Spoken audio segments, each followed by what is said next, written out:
Bismillahirrahmanirrahim. Elhamdülillahi Rabbil alemin. Ve salatu ve selamu ala Resulina Muhammedin ve ala alihi ve sahbihi ecmain. Sevgili dostlar, 25. Söz Mucizat-ı Kur'aniye Risalesinin zeyillerinden birinci zeyli okumaya devam edeceğiz. Kur'an'ın büyüklüğünü gösteren noktalar vardı. Birinci, ikinci, üçüncü noktayı okuduk. Beşinci noktaya atlamışız. Arkadaşlar söylediler. Dördüncü nokta okunmamış kaldı. Sonra da bir de altıncı nokta var. Zaten beşinci nokta da kısa. Onun için dördüncü noktadan alarak o ihmalimizi de amale tebdil ederek devam etmek istiyorum. Evet, Bismillahirrahmanirrahim. Dördüncü nokta. Kur'an öyle hakikatli bir halavet göstermiş ki. Halavet. Hakikatli bir halavet. Helva oradan geliyor yani. Helva tatlı demek. Halavet tatlılık. Helva gibi gelen bir tatlılık var Kur'an'da. Onun özelliklerinden birisi bu.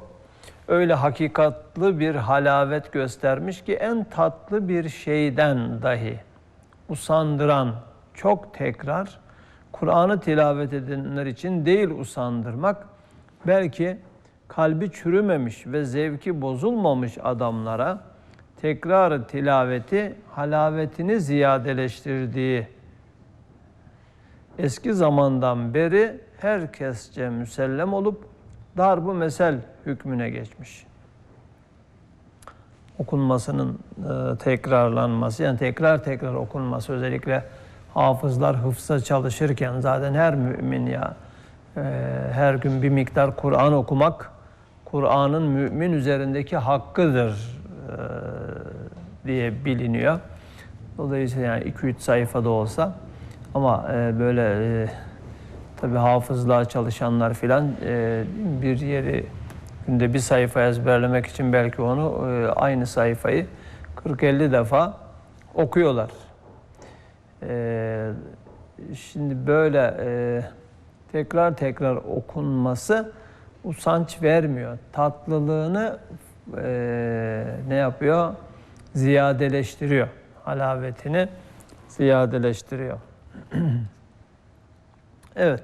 Hem öyle bir tazelik ve gençlik ve şebabet ve garabet göstermiş ki 14 asır yaşadığı ve herkesin eline kolayca girdiği halde şimdi nazil olmuş gibi tazeliğini muhafaza ediyor. 14 asır geçmiş aradan, herkesin de kolayca ulaşabildiği, eline kolayca girebildiği halde şimdi nazil olmuş gibi bu asırda, bu çağda daha yeni nazil olmuş gibi tazeliğini muhafaza ediyor. Hatta tazeliğini muhafaza etmekle kalmıyor, daha taze hale geliyor. Gençleşiyor yani. Zaman ihtiyarladıkça Kur'an gençleşiyor. Her şeyi ihtiyarlatan, yıpratan, eskiten zaman Kur'an'ı yıpratamıyor, eskitemiyor.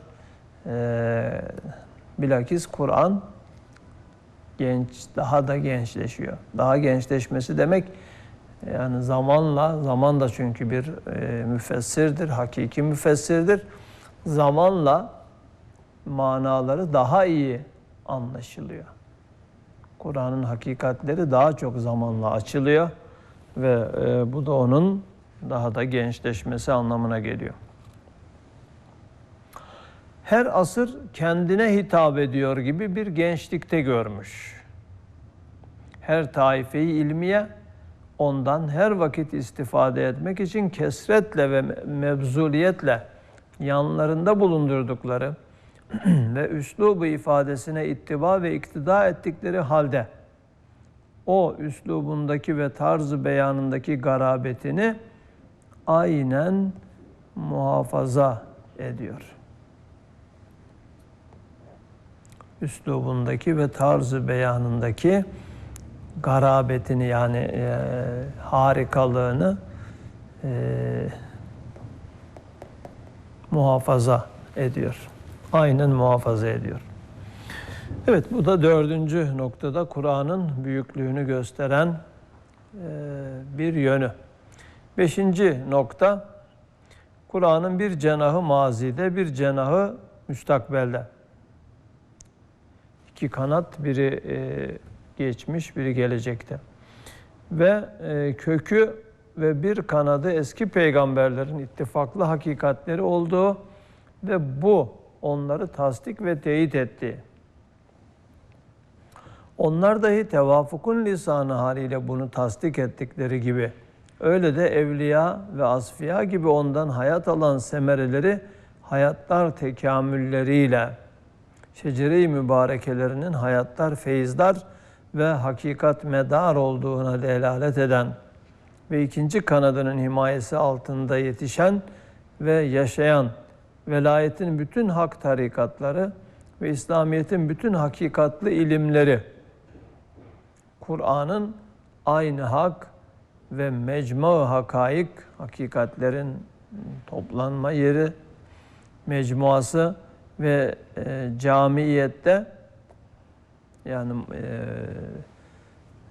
kapsam alanı olarak, muhteva olarak misilsiz bir harika olduğuna şehadet eder.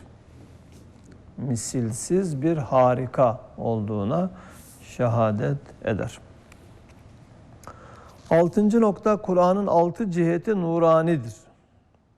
Zaten nur Kur'an'ın isimlerinden birisidir. Nur. 6 yönü nuranidir. Sıdk ve hakkaniyetini gösterir.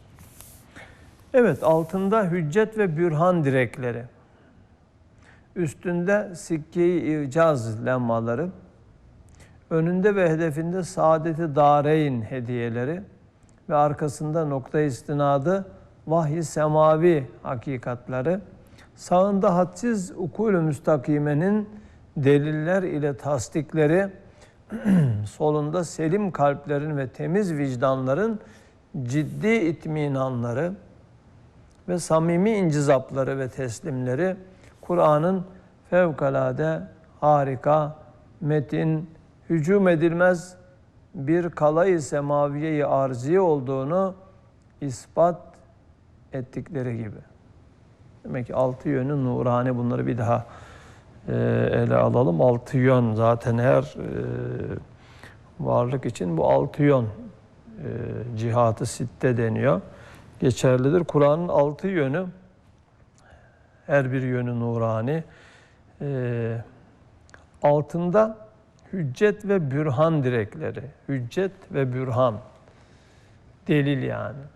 İddialarını sadece iddialarını öyle bırakmamış. Yani iddia etmiş, davayı ortaya koymuş. Öyle bırakmamış. Ne yapmış? Delillendirmiş. İspatlamış. Akli ispatlar, aklı tatmin edecek açıklamalar ortaya koymuş. Evet. Bürhan direkleri bunlar, yani o direkler üzerinde durmuş iddiaları. Altında hüccet ve bürhan direkleri. Üstünde sikke-i icaz lemaları. Yani mucizelik damgası yansıyan parıltılar. Ve önünde ve hedefinde saadet-i dareyn hediyeleri. Önünde ve hedefinde, yani talebelerine 2 dünya saadeti vaat ediyor.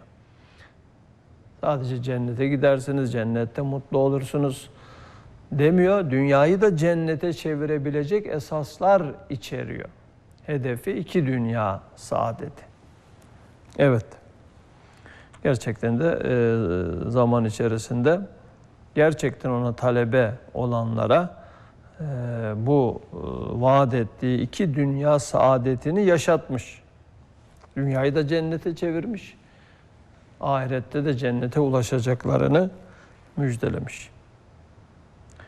Evet, hedefinde saadeti dâreyn hediyeleri ve arkasında noktayı istinadı, yani dayandığı nokta vahyi semavi hakikatleri. Semavi vahye dayanıyor. Sağında hadsiz ukulü müstakimenin deliller ile tasdikleri, solunda selim kalplerin ve temiz vicdanların ciddi itminanları ve samimi incizapları ve teslimleri. Yani insanda da öyle, insanın da çift kanatlı olması için akıl ve kalp birlikte çalışması lazım. Çift kanatlı olmak budur. Zülcenaheyn, akıl ve kalp ittifakıyla gitmek. Şimdi Kur'an-ı Kerim'de de bu daha çok tabii akla ağırlık verip gidenler var, kalbe ağırlık verip gidenler var. Dolayısıyla işte sağında ve solunda da Kur'an'ın hem kalbe ağırlık verenleri hem akla ağırlık verenleri de tatmin etmesi, her ikisini de doyurması, her ikisi grubu da cezbetmesi, kendine müncelip yapması. Evet. 6 makamdan dahi onun aynı hak ve sadık olduğunu ve beşerin kelamı olmadığını ve yanlışı bulunmadığını imza eden, başta bu kainatta daima güzelliği izhar, iyiliği ve doğruluğu himaye ve sahtekarları ve müfterileri, yani iftira edenleri imha ve izale etmek adetini bir düsturu faaliyet ittihaz eden bu kainatın mutasarrıfı, kainatı yöneten, yaratan, yöneten, yaratıcı, o Kur'an'a alemde en makbul, en yüksek, en hakimane bir makamı hürmet ve bir mertebeyi muvaffakiyet vermesiyle onu tasdik ve imza ettiği gibi, İslamiyet'in menbaı ve Kur'an'ın tercümanı olan zatın aleyhissalatü vesselam herkesten ziyade ona itikat ve ihtiramı. Kur'an'ı insanlığa getirmiş Peygamberimiz aleyhissalatü vesselam herkesten çok ona o uymuş ve o hürmet etmiş. Ve nuzulü zamanında uyku gibi bir vaziyeti naimanede bulunması ve sair kelamları ona yetişememesi ve bir derece benzememesi ve ümmiyetiyle beraber gitmiş ve gelecek hakiki hadisat-ı kevniyeyi gaybiyane Kur'an ile tereddütsüz ve itminan ile beyan etmesi ve çok dikkatli gözlerin nazarı altında hiçbir hile, hiçbir yanlış vaziyeti görülmeyen o tercüman, bütün kuvvetiyle Kur'an'ın her bir hükmünü öyle iman ve tasdik edip ve hiçbir şey onu sarsmaması dahi Kur'an'ın semavi, hakkaniyetli ve kendi Halik-i Rahim'inin mübarek kelamı olduğunu imza ediyor.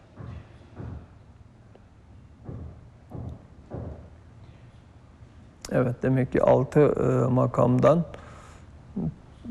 gelen tasdikler, bizzat Kur'an'ı gönderen Rabbimizin tasdiği, sonra Kur'an'ı getiren Peygamberimizin de bütün bu sayılan özellikleriyle Kur'an'ı tasdiği, Kur'an'ın semavi, hakkaniyetli ve kendi Halik-i Rahim'in mübarek kelamı olduğunu imza ediyor. Hem nevi insanın humsu, insanlık nevinin 5'te biri, belki kısmı azamı, göz önündeki o Kur'an'a müncezibane ve dindarane irtibatı ve hakikatperestane ve müştakane kulak vermesi ve çok emarelerin ve vakaların ve keşfiyatın şehadetiyle cin ve melek ve ruhaniler dahi tilaveti vaktinde pervane gibi etrafında hakperestane toplanmaları. Birisi Kur'an okuyacağı zaman işte ruhaniler, melekler, değil mi, etrafında toplanıyor, pervane gibi dönüyor Kur'an okuyan kimsenin. Kur'an dinlemeye müştaklar yani demek. İnsanlardan dinleyicimiz olmasa bile böyle meleklerin, ruhanilerin bizi dinlediğini düşünerek Kur'an okumamız lazım. Bu durum Kur'an'ın kainatça makbuliyetine ve en yüksek bir makamda bulunduğuna bir imzadır. Hem nevi beşerin umum tabakaları, insan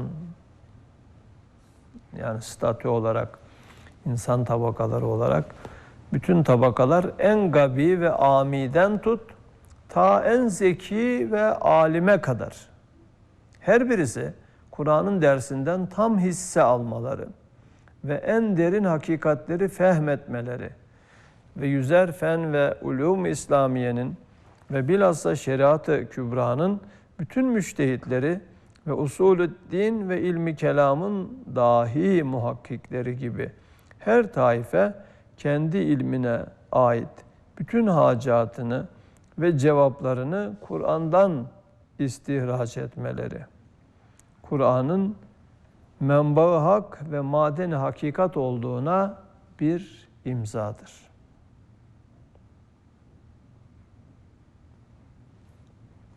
Hem edebiyatça en ileri bulunan Arap edipleri, şimdiye kadar Müslüman olmayanlar,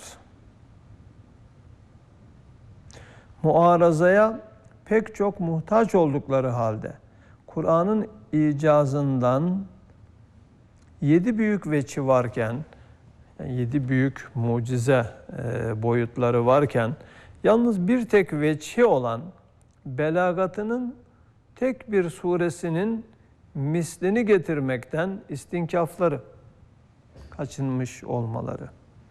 Şimdi Kur'an onlara meydan okuyor. Yani şüpheniz varsa diyor, Allah'tan geldiğine dair Kur'an ayetlerinin, surelerinin Allah'tan geldiğine dair şüpheniz varsa o zaman Kur'an'ın surelerine benzer bir sure getirin. Çünkü bir insan, özellikle Muhammedül Emin dediğiniz ümmi bir zat kendisi bunu yazabiliyorsa, siz daha şairsiniz, edebiyatçısınız, söz ustalarısınız. Siz surelerine benzer bir sure yapabilirsiniz eğer bir insan bunu yapabiliyorsa. Ama onlar ne yapmışlar? Kaçınmışlar, çekinmişler yani böyle bir muarazadan istinkaf etmişler. Evet. Belagatının tek bir suretinin mislini getirmekten istinkafları ve şimdiye kadar gelen ve muaraza ile şöhret kazanmak isteyen meşhur belilerin ve dahi alimlerin onun hiçbir veçi icazına karşı çıkamamaları ve acizane sükût etmeleri Kur'an mucize ve takat-ı beşerin fevkinde olduğuna bir imzadır. Evet. Kur'an'ın mucize olduğuna, yani bir insan tarafından yapılamayacağına bir imza teşkil ediyor. O onların bu muarazadan çekinmeleri, kaçınmaları ve buna cesaret edememeleri, üstelik kendi haysiyetleri, hayatları, can ve malları tehlikede olduğu halde böyle kolay bir yol varken böyle hayatlarını riske atacak bir yolu, yani savaş yolunu seçmeleri fikren mağlup olduklarının apaçık bir kanıtıdır. Evet, bir kelam kimden gelmiş ve kime gelmiş ve ne için denilmesiyle kıymeti ve ulviyeti ve belagatı tezahür etmesi noktasından Kur'an'ın misli olamaz ve ona yetişilmez. Yani bir sözün üstünlük kriterleri bunlardır. Mesela ne derler? Sözlerin büyükleri, büyüklerin sözleridir derler. Değil mi? Kim söylemiş? Kime söylemiş? Ne için söylemiş? Yani ne maksatla söylemiş, ne makamda söylemiş diye böyle menkale, veli menkale, veli makale ve fi makale diye 4 ana kriter var. Sözün büyüklüğünü, ulviyetini gösteren kriterler bunlar. İşte bu noktalardan da Kur'an'ın misli olamaz ve ona yetişilemez. Bu söz kriterleri perspektifinden baktığımızda da bunu görüyoruz. Çünkü Kur'an bütün alemlerin Rabbi ve bütün kainatın Halık'ının hitabı ve konuşmasıdır. Kimden geliyor? Bütün alemlerin Rabbi ve bütün kainatın Halık'ının hitabı ve konuşmasıdır. Ve hiçbir cihette taklidi ve tasannuğu ihsas edecek hiçbir emare bulunmayan bir mükalemesidir. Ve bütün insanların, belki bütün mahlukatın namına mebus ve nevi beşerin en meşhur ve namdar muhatabı bulunan ve o muhatabın kuvvet ve vüs'at-i imanı koca İslamiyet'i tereşüh edip sahibini Kâb-ı Kavseyn makamına çıkararak muhatab-ı semedaniyeye mazhariyetle nüzul eden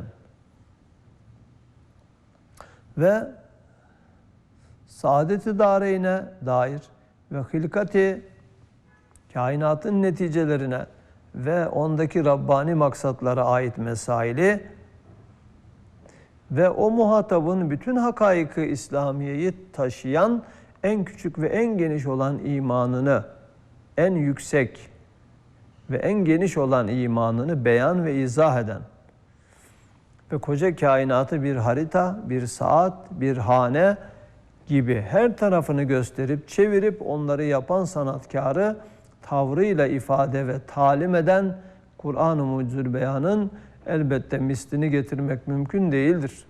Ve derece-i icazına, yani mucizelik derecesine yetişilmez. Evet.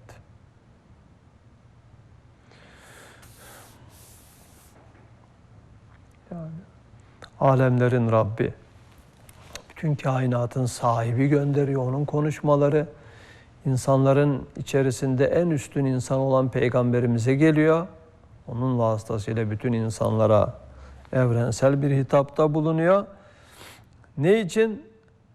İki dünya saadetine dair ve hilkat-i kainatın, yani kainatın yaratılışının neticelerine ve ondaki Rabbani maksatlara ait meseleleri açıklamak için.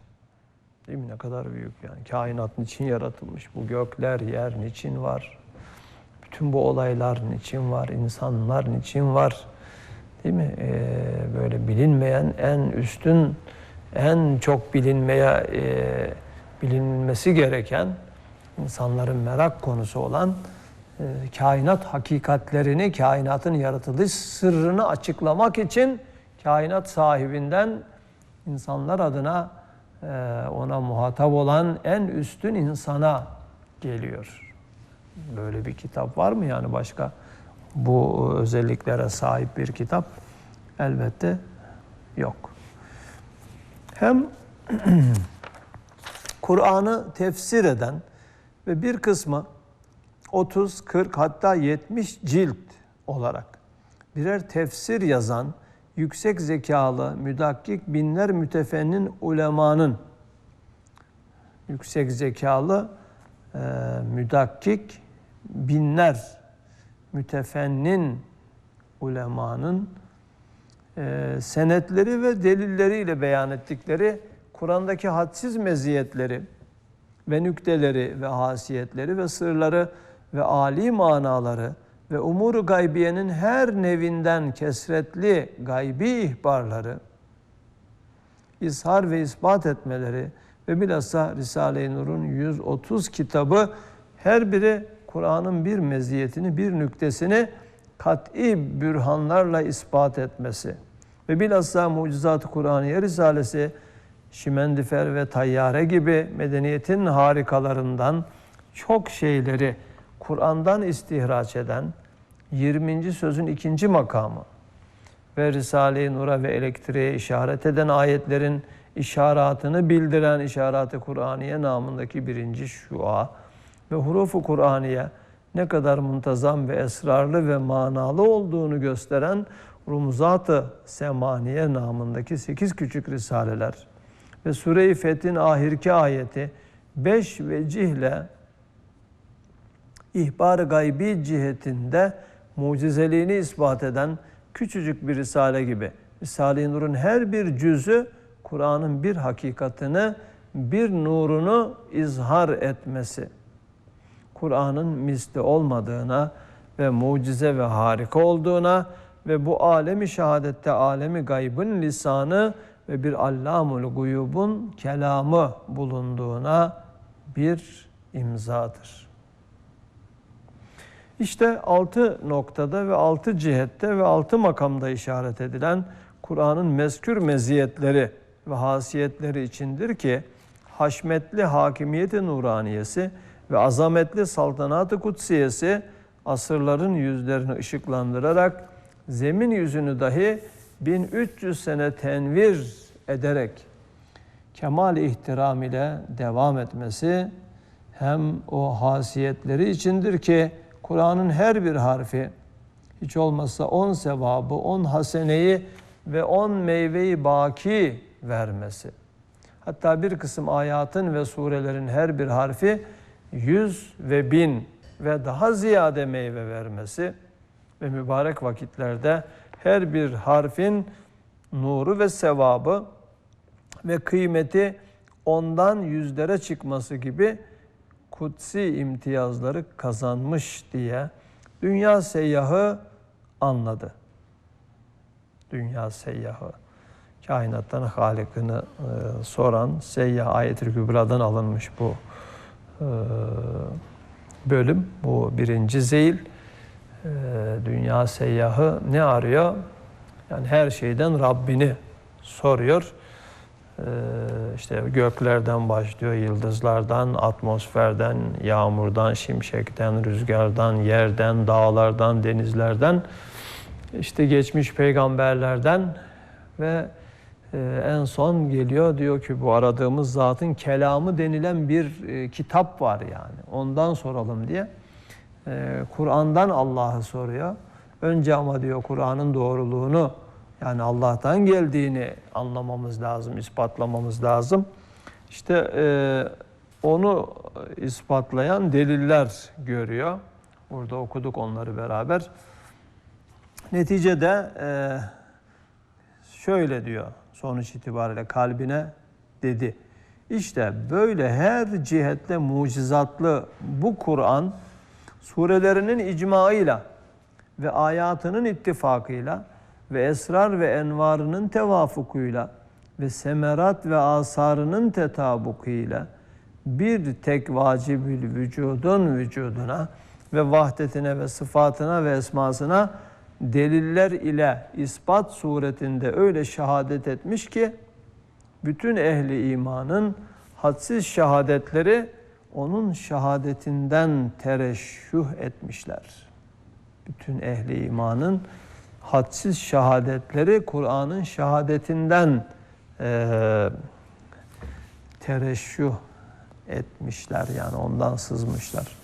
İşte bu yolcunun Kur'an'dan aldığı dersi tevhid ve imana kısa bir işaret olarak 1. makamın 17. mertebesinde böyle denilmiştir diyor. Ne denilmiş? La ilahe illallahul vacibul vücud. El vahidul ahadul lezi delle ala vücubi vücudihi fi vahdetihil Kur'anul mucizul beyan. El makbulul merhubu li ecnasil meleki vel insi vel can. El makru'u kullu ayatihi fi kulli dakikatin bi kemalil ihtirami bi elsineti miati milyonin min nev'il insan. Eddaimu saltanatuhu el kutsiyetu ala aktaril ardı vel ekvan ve ala vucuhil asari vel ezman vel cari hakimiyetuhul maneviyetun nuraniyetu ala nisfil ardı ve humsil beşer fi erba'ate aşara asran bi kemalil ihtişam ve keza şehide ve berhane bi icma'i suverihil kutsiyeti semaviyeti ve bi ittifaki ayatin nuraniyetil ilahiyeti ve bi tevafuki esrarihi ve envarihi ve bi tetabuki hakaikihi ve semeratihi ve asarihi bil müşahedeti vel ayan denilmiştir. Evet sevgili dostlar, bu 1. Zeyl Ayetül Kübra'dan alınan parça. Ondan sonra 11. Şua olan Meyve Risalesi'nin 10. meselesi Emirdağ Çiçeği başlığıyla sırada var. Burada da Kur'an'da olan tekrarata gelen itirazlara karşı gayet kuvvetli cevaptır deniyor. Girişini okuyalım, ondan sonra bırakalım. Aziz Sıddık kardeşlerim, gerçi bu mesele perişan vaziyetimde müşevveş ve letafetsiz olmuş. Fakat o müşevveş ibare altında çok kıymetli bir nevi icazı, yani mucizelik nevini kat'i bildim. Ma teessüf ifadeye muktedir olamadım.